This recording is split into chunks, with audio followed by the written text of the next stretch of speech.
ভব্য রামলালার মন্দির দর্শনে রওনা হলেন বরাকের ১৩০০ দর্শনার্থী। ১৫২৮ সালে অযোধ্যার রাম জন্মভূমিকে নষ্ট করে সেখানে বাবরি মসজিদ নির্মাণ করা হয়েছিল। এর পরিপ্রেক্ষিতে দেশের বিভিন্ন প্রান্তে সনাতন ধর্মাবলম্বীরা প্রতিবাদে নেমে দীর্ঘ ৫০০ বছর লড়াই চালিয়ে আসার পর গত ২২শে জানুয়ারি দেশের বর্তমান প্রধানমন্ত্রী নরেন্দ্র মোদীর হাত ধরে অযোধ্যায় রামলালার প্রাণ প্রতিষ্ঠা সহ ভব্য মন্দিরের শুভ উদ্বোধন হয়েছে।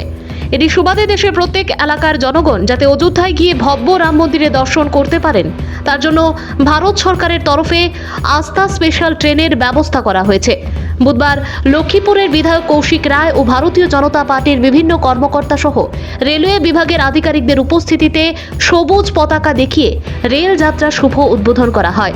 সংবাদ মাধ্যমের সঙ্গে কথা বলতে গিয়ে বিধায়ক কৌশিক রায় জানান, দর্শনার্থীদের সুবিধার্থে ভারত সরকারের তরফে আস্থা স্পেশাল ট্রেনে ২২ কোচের ব্যবস্থা করা হয়েছে। তাতে বরাক উপত্যকার ১৩০০ দর্শনার্থী বুধবার অযোধ্যার উদ্দেশ্যে রওনা হয়েছে।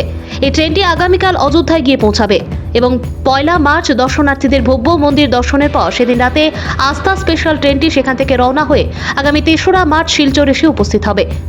দেশের প্রধানমন্ত্রী নরেন্দ্র মোদী অযোধ্যায় বিশাল অনুষ্ঠানের আয়োজন করেছেন। এদিন শুধু বরাক উপত্যকা নয়, দেশের বিভিন্ন প্রান্তের দর্শনার্থীরা সেখানে উপস্থিত থাকবেন। বরাক উপত্যকা থেকে অযোধ্যার জন্য রওনা ১৩০০ দর্শনার্থীকে অভিনন্দন ও শুভেচ্ছা জানিয়েছেন বিধায়ক কৌশিক রায়।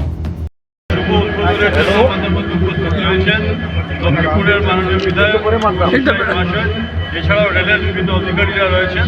আমি মাননীয় কৌশিক রায়কে অনুরোধ করবো এই বিষয়ে আপনাদের সামনে কিছু তুলে ধরার জন্য।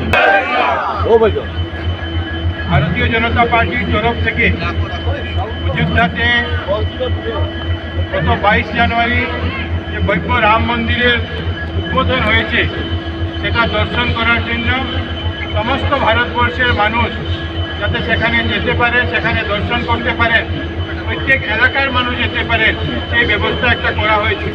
এবং সেই উদ্দেশ্যে আস্থা ট্রেন এটা আজকে এখান থেকে শিলচর থেকে বরাক উপত্যকার যে ৩ জেলা কাছাড়, করিমগঞ্জ, হাইলাকান্দি, এই ৩ জেলার যারা লোকেরা আছেন তাদেরকে নিয়ে, দর্শনার্থীরা আছেন তাদেরকে নিয়ে এই ট্রেন আজকে এখান থেকে 10টায় এখান থেকে রওনা হবে। আগামী কালকে রাত্রে সেখানে গিয়ে পৌঁছবে এবং ১ তারিখে সেখানে দর্শন করার পর বিকালবেলা আবার রাত্রিতে সেখান থেকে রওনা হয়ে ৩ তারিখে এখানে আবার পৌঁছবে। এখানে প্রায় বরাক উপত্যকা থেকে এই ট্রেনে ২২টার মতো কোচ আছে আর প্রায় ১৩০০ যাত্রী দর্শনার্থী কাছাড়, করিমগঞ্জ, হাইলাকান্দি এই যাত্রার মাধ্যমে, এই ট্রেনের মাধ্যমে সেখানে যাবেন। এই জন্য একটা বিশাল ব্যবস্থা ভারতবর্ষের মাননীয় প্রধানমন্ত্রী নরেন্দ্র মোদীজি করেছেন যে হাজার হাজার বছরের যে একটা আশা ছিল যে অযোধ্যাতে একটা রাম মন্দির তৈরি হবে। ১৫২৮ সালে যে রাম মন্দির, যে রাম জন্মভূমিকে নষ্ট করে সেখানে বাবরি মসজিদ নির্মাণ করা হয়েছিল এবং সেখান থেকে মুক্তি করে ভারতবর্ষে মাননীয় প্রধানমন্ত্রীর হাত ধরে ২২শে জানুয়ারি সেখানে সেটার উদ্ঘাটন হয়েছে।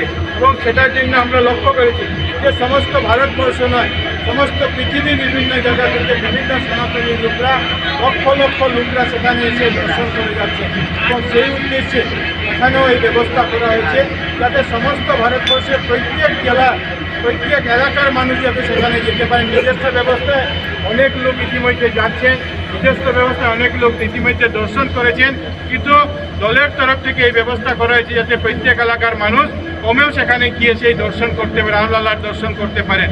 এই জন্য প্রধানমন্ত্রী এই মহৎ উদ্দেশ্যকে আমরা সবাই স্বাগত জানাই, প্রধানমন্ত্রীজিকে ধন্যবাদ জানাচ্ছি এবং আপনারা যারা যাত্রীরা সেখানে যাচ্ছেন আপনাদের সবাইকে শুভেচ্ছা জানাচ্ছি, অভিনন্দন জানাচ্ছি। এই মহান জায়গায় এই রামলালা দর্শন করার আপনারা সৌভাগ্য পেয়েছেন। আপনারা সবাই সেখানে দর্শন করুন আর সবাই যাতে সুন্দরভাবে, সুষ্ঠুভাবে আবার ফিরে আসুন, সেখানে যাতে কোনো ঝামেলা না হয়, সবাই সুন্দরভাবে এই শুভকামনা করে সবাইকে শুভেচ্ছা জানাচ্ছি। আজকের এই কার্যক্রমে আমাদের রেলের কর্তৃপক্ষরা এখানে উপস্থিত আছেন, তাদেরকে আমি ধন্যবাদ জানাচ্ছি। আমাদের দলের অনেক কার্যকর্তারা, আমাদের সাংসদ ডক্টর রাজদীপ রায় মহাশয়ের প্রতিনিধি পুলক দাস সহ অন্যান্যরাও এখানে উপস্থিত আছেন, তাদেরকে আমি ধন্যবাদ জানাচ্ছি এবং